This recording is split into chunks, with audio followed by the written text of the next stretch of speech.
Hello, my dudes. It has been a while, has it not? Yeah.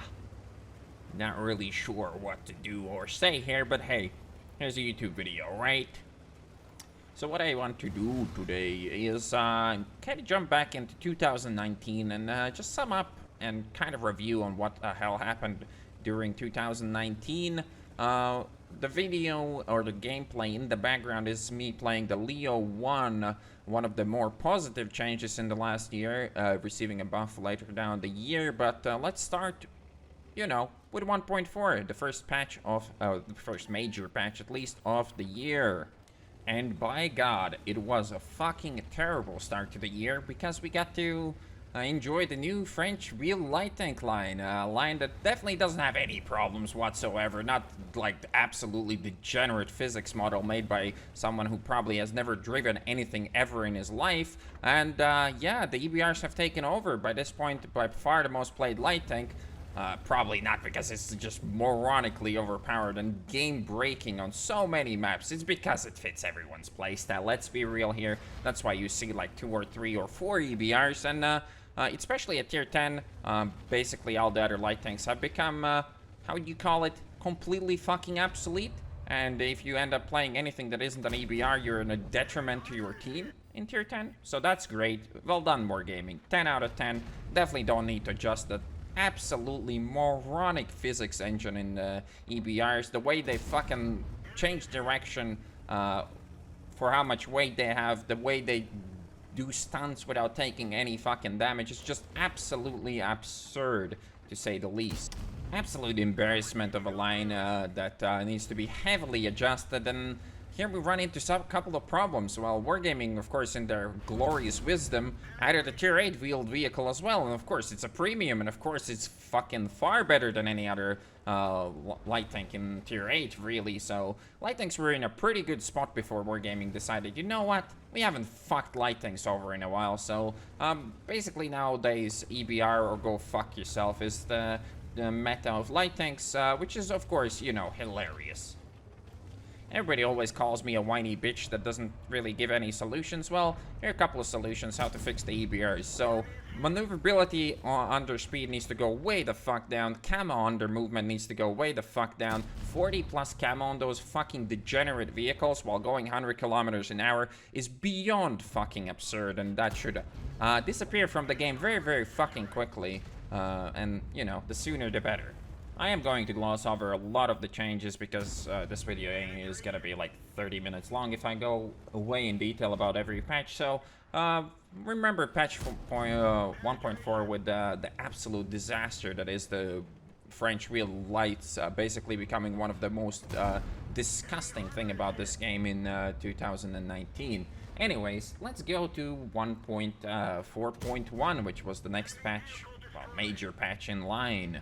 1.4.1 wasn't very interesting in most ways. It was mostly about camo, some map fixes, which are still, by the way, terrible. After 1.0 has been out for so long, there's so many maps with abysmal hitboxes that still have not been fixed, so that is a hats off for Wargaming. Another thing 1.4.1 added is blueprints, which is pretty significant as it does allow you to get through grinds a bit quicker, quite a bit quicker, especially with Wargaming giving you quite a lot of fragments for doing some missions, especially during Christmas and so on. So, tanks you don't like to play, you don't really have to play all that much with the amount of blueprints and free XP and whatnot Wargaming's throwing at people. So that's, I guess a good thing that happened, right? So let's skip down to 1.5. So 1.5 was a quite a bit bigger patch. We had quite a lot of things coming in here. We could finally exclude maps. 1 map if you don't have a premium account, and 2 if you do. There was some more changes to premium accounts. Swedish medium tanks came into the game. Overall, pretty decent tech tree. Nothing too spectacular or terrible in any way. Apart from questionable hitboxes on the back of the STRV, those boxes that you also have on the other TD, those boxes in the medium tank actually have solid hitboxes, and they're terribly modeled, like absolutely awful. So that is some more intern work at Wargaming, the little indie company that can fucking match hitboxes to the actual models of the game. So that's great. But again, maybe overly negative. The line was fine overall. It's not like it adds much to the game. Another hull down medium line. It's fine. There's nothing really wrong with it, so let's not just dwell on it too much. So also 1.5 added a pretty irrelevant RD nerf. Some stun combo duration got reduced, but generally it's completely fucking irrelevant. And once again, the missions or the campaigns are still in the game, pretty much heavily, very, very heavily encouraging playing artillery. So artillery is still plaguing this fucking game, unfortunately, but you know, what can you do? Oh, next up we have 1.5.1, and like I said, I'm glossing over a lot of the changes, and I'm probably missing some big ones too, but 1.5.1 brought in session stats, pretty much XVM extension that they just, you know, copy-pasted into the game. Addition of crew books, basically allowing you to train your crew to have 6 cents for 2 million credits. Nice option, really only helping out people that have shitload of credits now, but they do give them for some missions every once in a while, and you can get them as rewards for merit, which was also introduced this year if I'm not mistaken, so that's also you know, another quality of life improvement, I suppose. Also 1.5.1 was the patch where the balance changes took place to quite a bit of tech tree lines, so the Leo line from the Indian Panzer got buffed, and the Leo now is actually like really, really enjoyable. It's like the old school Hellcat, but much more flexible and just very cool. The buffs to this were mostly to the gun. They actually took some hit points away as well, which is cool. I think the Leo was one of the best changes of the year, and I truly enjoy playing it lately, a lot more than you could ever really enjoy playing this tank before. Also, the STB got adjusted. It got that new suspension, so basically now you can twerk with your STB. I don't really like the changes. The gun on the STB still feels really, really bad, and I'm not a fan of it. Maybe if I shot a lot more gold and used the consumable to actually be able to hit things, it would become way more playable for me, but as it stands, it's not really a change that I enjoyed. What didn't happen is we didn't see any changes to the 30B, so absolutely irrelevant tank. I don't fucking know why they didn't change anything about it. Of course, no nerfs to 430U because Russian server went fucking full crybaby, and you know, their 430U that is clearly as well balanced as the 121 and surely isn't overperforming, even though now I'm not even sure if I would prefer it over the Leo, but there's just so many medium tanks that needed to be buffed, and they only buffed 2, so again, pretty minor drop in the sea for the balance. Obviously, we didn't see any changes to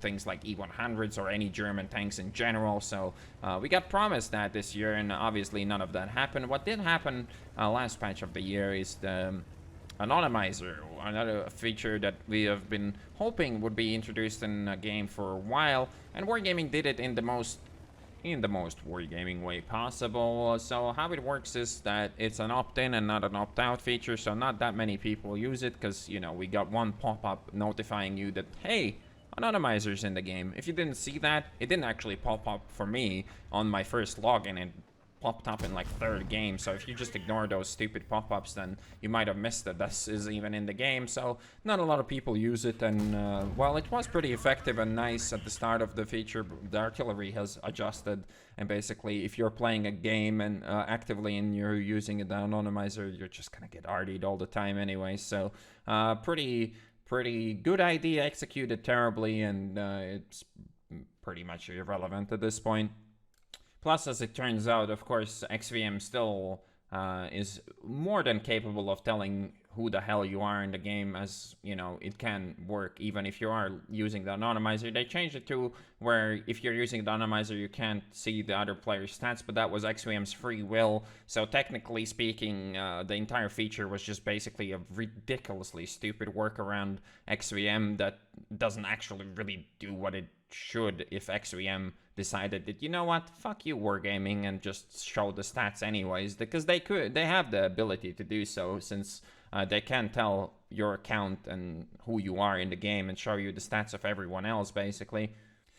Other things that I didn't talk about, of course, we have the campaigns got easier, and of course the most famous buff of the year is to the Object 279E, the reward tank for the last campaign. The tank is overpowered as balls. It was overpowered as balls, and of course it got a buff because, you know, it would be unfair if you could do anything when that idiotic tank is cresting a ridge, so that it buffed the floor to where it cannot be overmatched anymore. So that's a great feature. Also, a bunch of Clan Wars campaigns took place, which increased the amount of chieftains being played in random games, which, you know, if you know what the chieftain is, it's basically, you know, tier 11 tank in tier 10 games. So it's a lot of fun to fight those in, you know, your T110 E5.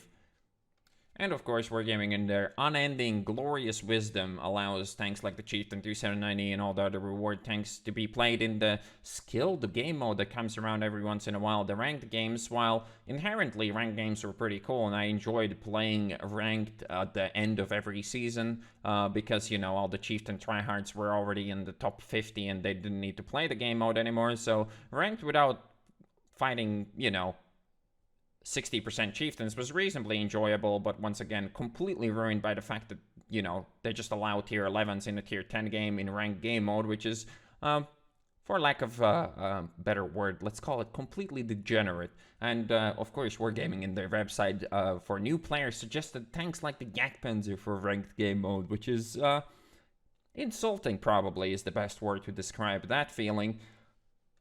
Also, Frontlines were added to the game. I think it was this year. Maybe I'm tripping balls, but either way, Frontlines were added, and I played the first time when it came around. I played some of it, but basically what it is, you take your overpowered premium tank, and you fight other overpowered premium tanks, and if you want to play anything else, you can, you know, enjoy having terrible time in that game mode.